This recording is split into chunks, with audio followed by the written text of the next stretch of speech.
Ever felt that little jolt of impatience, tapping your foot while you're waiting for a custom product sample to land on your desk? Oh, yeah. Especially when you're counting down to a big launch, maybe a make or break pitch, or that crucial seasonal unveiling. Definitely. It can feel like time just grinds to a halt. Right. And those typical, like, 2 to 3 week sample lead times, Yeah. they can really stretch out. Feels like forever sometimes.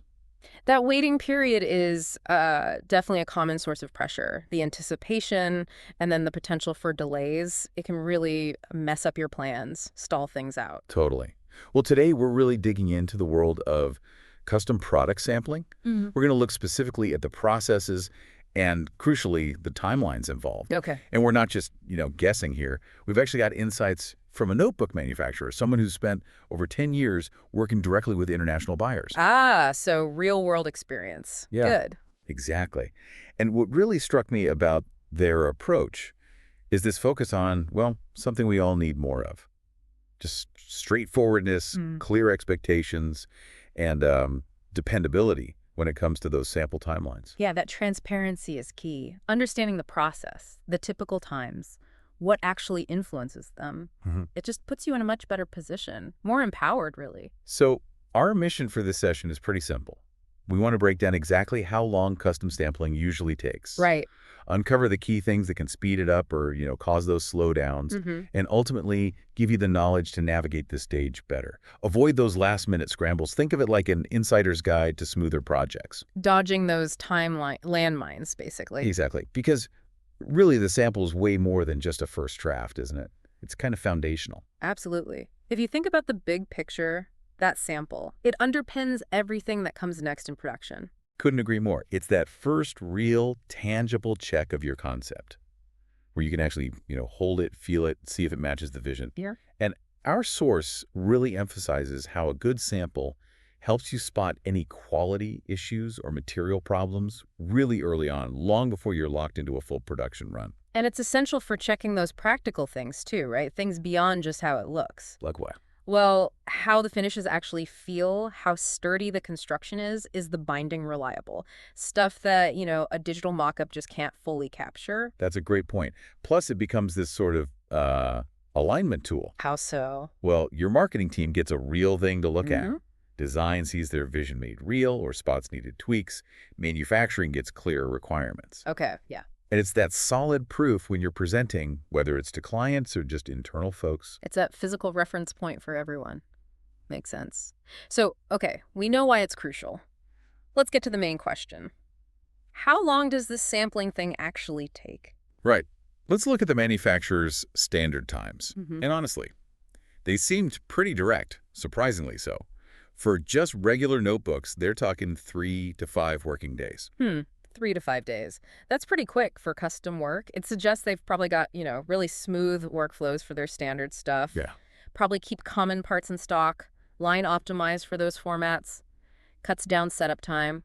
So for you, the listener, it shows simpler designs, standard materials, generally faster samples. That makes sense. And they get even more specific. If it's a gift box Mm. or maybe a more complex set, still pretty reasonable, 5 to 7 working days. Okay, a bit longer, but still defined. Yeah, and even if you need like special formats or specific tools made, they reckon add maybe 1 to 2 extra days max. That shows good planning on their part. They seem to know the extra steps involved and they build it in without, huge delays. Important note there. Working days. Got to remember weekends, holidays. Okay, absolutely crucial reminder. And then, of course, there's shipping. They say express shipping, like FedEx or UPS, usually takes about 3 to 6 days, pretty much anywhere worldwide. Okay, so you add that on top. Exactly. So Yeah. you get a clearer total picture. And the manufacturer really stresses that their clients depend on these timelines for their own big plans, launches, marketing, retail approvals. Because that reliability, that predictability, it lets people plan everything else with confidence, avoids that whole domino effect if samples get delayed. Right. But, like you said, those are the typical times. What throws a wrench in the works? What makes those timelines shift? Well, the first big one, probably no surprise, is just how complex the product is. Yeah.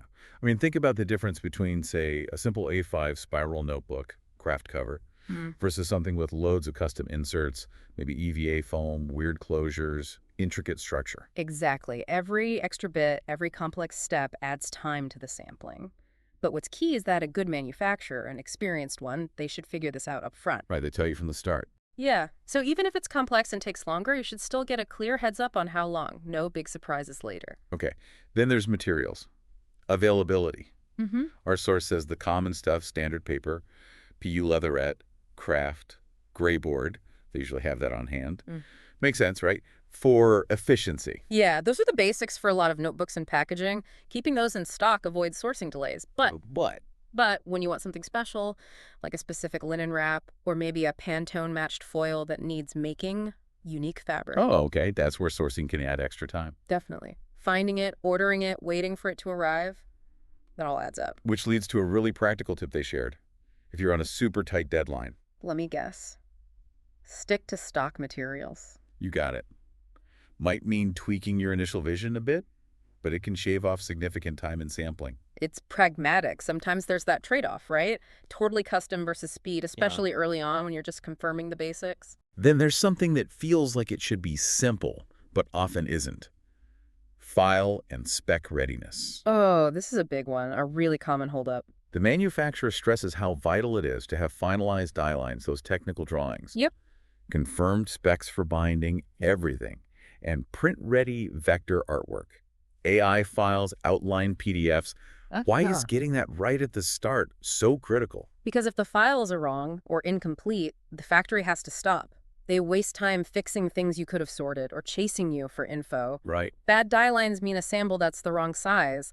Fuzzy artwork means bad printing. All that back and forth just adds days. Exactly. And their advice is spot on. Give them clean files, detailed specs, confirm all the finishes right away, minimizes confusion, keep things moving. It seems obvious, but... But it happens all the time. Any confusion, any missing piece at the start, it will cause delays later. Clear instructions, thorough prep from your side, hugely valuable. Okay, last major factor.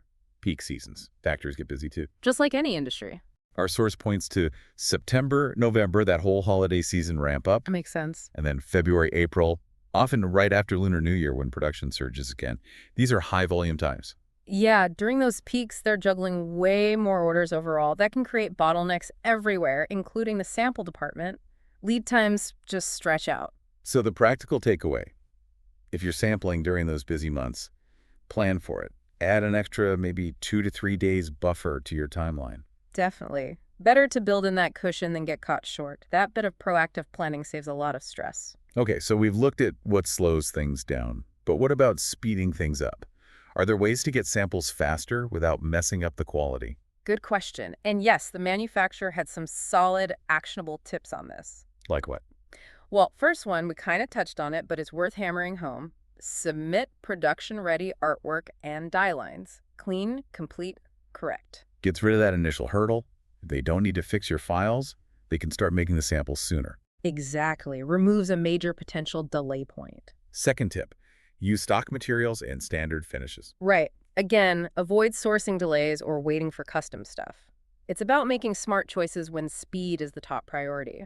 Might mean a tiny compromise on a specific detail for the sample, maybe? Potentially, but it can be worth it if getting that sample fast is critical. You can always refine later once the main concept is approved. Okay, third thing, approve digital proofs quickly.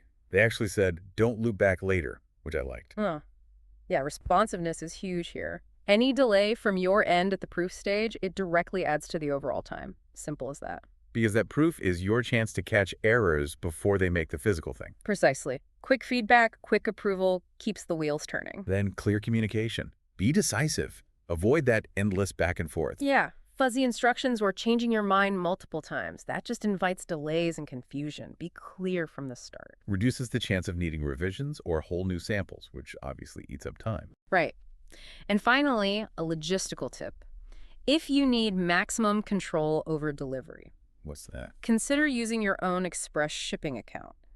Your FedEx, your UPS account. Ah, okay. So you manage the shipping directly. Yeah. Puts the delivery timeline more in your hands.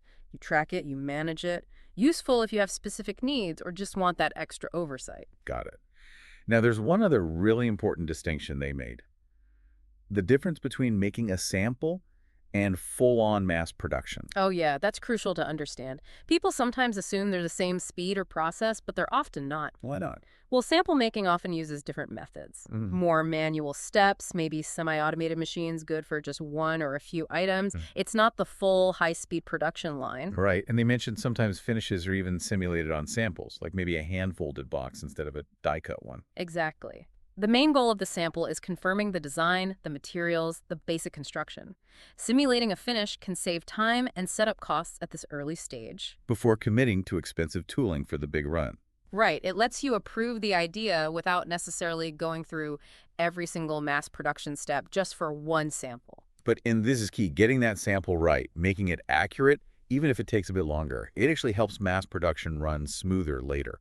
Absolutely. Because that approved sample, that becomes the master reference, the gold standard. Everything in the main production run gets compared back to it. So finding and fixing problems during sampling saves bigger headaches down the line. Definitely. Prevents potentially really costly mistakes or delays when you're making thousands of units. Okay, so let's try and wrap this up. Quick recap. Standard notebooks, sampling time is roughly. Around 3 to 5 working days, generally. More complex stuff, gift boxes, sets, More like 5 to 7 working days, maybe add a day or two for special tooling. plus shipping time, of course. Right, don't forget that 3 to 6 days for express shipping on top. And the things that can mess with those times are. Product complexity, material availability, especially custom stuff, how ready your files and specs are, and whether it's a peak season for the factory. Got it. And the quick tips for potentially speeding things up. Provide print-ready files right away. Stick to stock materials if possible. Approve proofs fast. Communicate clearly. And maybe use your own shipping account. All really practical stuff. It really highlights how important clear communication and just, realistic expectations are from the get-go. Totally. Understanding these dynamics, how sampling actually works, it just leads to a much more predictable, less stressful product development journey. Absolutely. So as you think about your next project, that cool new launch, those key seasonal items, just pause and consider this stuff. Yeah. Think about how complexity, materials, your own file prep, how it all plays into those sample timelines. And talk to your suppliers. Ask them directly about their process, their usual times. Don't be afraid to have that conversation up front. Yeah, that little bit of informed chat early on, it can make a huge difference in getting your product made smoothly, on time, and looking exactly how you pictured it. Makes you wonder what other parts of product development could use this kind of timeline deep dive.